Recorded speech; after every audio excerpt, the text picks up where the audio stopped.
Hi അസ്സലാമു അലൈക്കും. ഇന്ന് നമുക്ക് അടിപൊളിയായിട്ടുള്ള ബോട്ടി റോസ്റ്റ് എങ്ങനെ റെഡിയാക്കാമെന്ന് നോക്കാം. നല്ല സ്പൈസി ആയിട്ടുള്ള ഡ്രൈ റോസ്റ്റ്. അപ്പോൾ അതിന് മുൻപ് ഈ ചാനൽ സബ്സ്ക്രൈബ് ചെയ്യാത്തവരുണ്ടെങ്കിൽ താഴെ പോയിട്ട് ഒന്ന് സബ്സ്ക്രൈബ് ബട്ടൺ ക്ലിക്ക് ചെയ്യുക. കൂടെയുള്ള ബെല്ലൈക്കണും പ്രസ് ചെയ്യണേ. അപ്പോൾ നമുക്ക് നോക്കാം.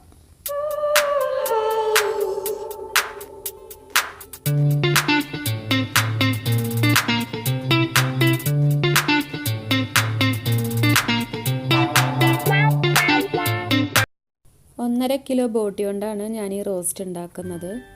അപ്പോൾ നമുക്ക് ആദ്യം ഇതൊന്ന് കഴുകിയെടുക്കണം. ഓൾറെഡി ക്ലീൻ ചെയ്തിട്ടാണ് കടയിൽ നിന്ന് കിട്ടിയിട്ടുള്ളത്. എങ്കിലും ഇതിലുള്ള പുറത്തുള്ള ചെറിയ അഴുക്കൊക്കെ ഒന്ന് കഴുകിക്കളയാം. അതിനുശേഷം മഞ്ഞളും ഉപ്പും ഇട്ട് തിളപ്പിച്ച വെള്ളത്തിൽ ജസ്റ്റ് ഒന്ന് ഡിപ്പ് ചെയ്തെടുക്കുക. എല്ലാ ഭാഗവും വെള്ളത്തിൽ നന്നായി തന്നെ താഴ്ത്തിയെടുക്കുക.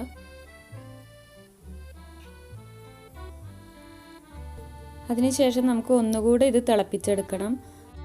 അതിനു വേണ്ടി ഞാൻ കുറച്ച് വെള്ളം ഫ്ലെയിമിൽ വെച്ചിട്ടുണ്ട്. ഇനി അതിലേക്ക് 1/2 ടീസ്പൂൺ മഞ്ഞൾപ്പൊടിയും 1/2 ടീസ്പൂൺ ഉപ്പും ചേർത്ത് ബോട്ടി അതിലേക്ക് ഇട്ട് ഒരു 5 മിനിറ്റോളം നമുക്കിതൊന്ന് തിളപ്പിച്ചെടുക്കണം. ഇങ്ങനെ തിളപ്പിച്ചെടുത്ത് കഴിഞ്ഞാൽ നമുക്ക് വൃത്തിയാക്കാനും കട്ട് ചെയ്യാനും നല്ല ഈസി ആയിരിക്കും.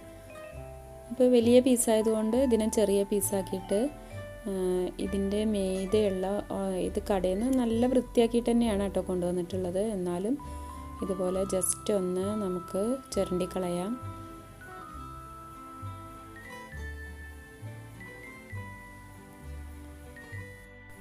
അതിനുശേഷം നമുക്ക് കിട്ടുന്ന തൊലിയൊക്കെ ഇതുപോലെ കളഞ്ഞെടുക്കുക.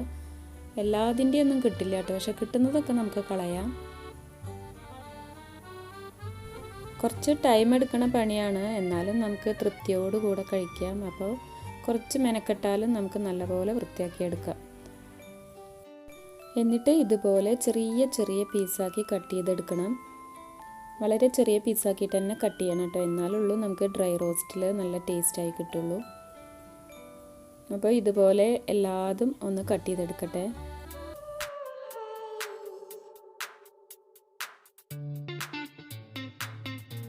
അങ്ങനെ കംപ്ലീറ്റ് കട്ടിങ്ങും കഴിഞ്ഞു. ഇനി ഇത് 1/4 ടീസ്പൂൺ വീതം ഉപ്പുപൊടി മഞ്ഞൾപ്പൊടി ഇട്ടിട്ട് നമുക്ക് കുക്കറിൽ നന്നായി ഒന്ന് വേവിച്ചെടുക്കണം. അപ്പോൾ അതവിടെ വേവണ നേരം കൊണ്ട് നമുക്കിതിലേക്ക് വേണ്ട മറ്റ് ഇൻഗ്രീഡിയൻസ് എടുത്ത് വയ്ക്കാം. ഞാനിവിടെ 1 ടീസ്പൂൺ കുരുമുളക്, 3/4 ടീസ്പൂൺ വലിയ ജീരകം, 1/2 ടീസ്പൂൺ ചെറിയ ജീരകം, ഒരു ചെറിയ വെളുത്തുള്ളി ഫുള്ളായിട്ട് എടുത്തിട്ടുണ്ട്. പിന്നെ കുറച്ചധികം തന്നെ നമുക്ക് ഇഞ്ചിയും വേണം. ബോട്ടിയിൽ ഇഞ്ചിയുടെ ഫ്ലേവർ മുന്നിട്ട് നിൽക്കണം, അപ്പോഴാണ് നമുക്കതിൻ്റെ ടേസ്റ്റ് കൂടുതലായിട്ട് വരുള്ളൂ. ഇനി ഇഞ്ചിയും വെളുത്തുള്ളി ഒഴികെ ബാക്കിയുള്ളത് മിക്സിയുടെ ജാറിൽ ഇട്ടിട്ട് നമുക്കൊന്ന് ക്രഷ് ചെയ്തെടുക്കാം. ഇനി ഇതിലേക്ക് ഇഞ്ചിയും വെളുത്തുള്ളി ഇട്ടിട്ടൊന്ന് ചതച്ചെടുക്കണം. അപ്പോൾ ഇഞ്ചി ചെറുതായി ഒന്ന് കട്ട് ചെയ്തിട്ട് കൊടുക്കാം.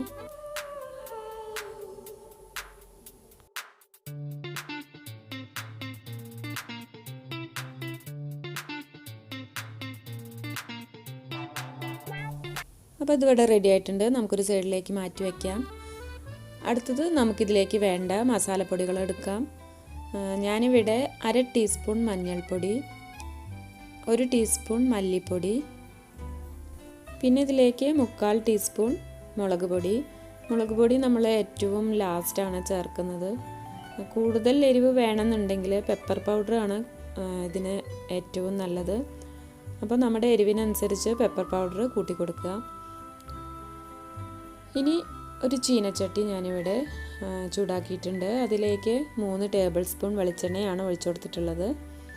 ഇനി ഇതിലേക്ക് നമ്മൾ ക്രഷ് ചെയ്ത് വെച്ചിട്ടുള്ള ഇഞ്ചി വെളുത്തുള്ളി പെപ്പർ ജീരകങ്ങളൊക്കെ ഉണ്ടല്ലോ, അതൊക്കെ ഒന്ന് ഇട്ട് കൊടുത്തിട്ട് നന്നായി വഴറ്റിയെടുക്കുക. പച്ചമണം മാറുന്നത് വരെ വഴറ്റിയെടുക്കുക. വഴന്ന് കഴിഞ്ഞാൽ പിന്നെ ഇതിലേക്ക് നമ്മൾ വേവിച്ച് വെച്ചിട്ടുള്ള ബോട്ടി ചേർത്ത് കൊടുക്കുക. എന്നിട്ട് നന്നായി ഒന്ന് മിക്സാക്കിയതിന് ശേഷം അടച്ചു വെച്ച് നമുക്ക് ഇതിലെ വെള്ളം വറ്റിച്ചെടുക്കണം. ഞാനിപ്പോൾ ഹൈ ഫ്ലെയിമിൽ തന്നെയാണ് കേട്ടോ ഇട്ടിട്ടുള്ളത്. അപ്പോൾ ഈ ഇഞ്ചിയിലും വെളുത്തുള്ളി പെരുംജീരകം ചെറിയ ജീരകത്തിൻ്റെയൊക്കെ ഫ്ലേവറിൽ ഈ ബോട്ടി നന്നായി ഒന്ന് വഴന്ന് കിട്ടണം. അപ്പോൾ അതിന് വേണ്ടിയിട്ട് നമുക്കിത് അടച്ചു വെച്ച് ഒരു 10 മിനിറ്റ് മീഡിയം ഫ്ലെയിമിൽ ഇട്ട് വയ്ക്കാം. ഇടയ്ക്ക് തുറന്ന് ഒന്ന് ഇളക്കി കൊടുക്കാൻ മറക്കരുത്. പിന്നെ ചുവട് കട്ടിയുള്ള ചട്ടിയിൽ തന്നെ ഇത് ഉണ്ടാക്കാൻ നോക്കുക കേട്ടോ. എങ്കിലേ ഉള്ളൂ ഇത് അടുക്കി പിടിക്കാതെ പെട്ടെന്ന് ഡ്രൈ റോസ്റ്റായി കിട്ടുക. അങ്ങനെ ബോട്ടിയിലെ വെള്ളമൊക്കെ വലിഞ്ഞ് ഏകദേശം ഡ്രൈ ആയിട്ടുണ്ട്. അപ്പോൾ ഈ ഒരു സ്റ്റേജിൽ നമുക്കിതിലേക്ക് മല്ലിപ്പൊടിയും മഞ്ഞൾപ്പൊടിയും ചേർത്ത് കൊടുക്കാം. മുളക് പൊടി ഇപ്പോൾ ചേർക്കുന്നില്ല കേട്ടോ. ഇനി ഇതിലേക്ക് ഒരു ചെറിയ സവാള ചോപ്പ് ചെയ്തതും അത്യാവശ്യം കറിവേപ്പിലയും ചേർത്ത് കൊടുക്കുന്നുണ്ട്. എന്നിട്ട് എല്ലാം കൂടെ ഒന്ന് നന്നായി മിക്സാക്കി എടുക്കുക. ലോ ടു മീഡിയം ഫ്ലെയിമിലേക്ക് മാറ്റിയിട്ടുണ്ട് കേട്ടോ. അല്ലെങ്കിൽ മസാലയൊക്കെ കരിഞ്ഞ് ടേസ്റ്റേ മാറിപ്പോകും. ഇനി ഇത് ഡ്രൈ ആകുന്നത് വരെ നമുക്ക് വെയിറ്റ് ചെയ്യാം.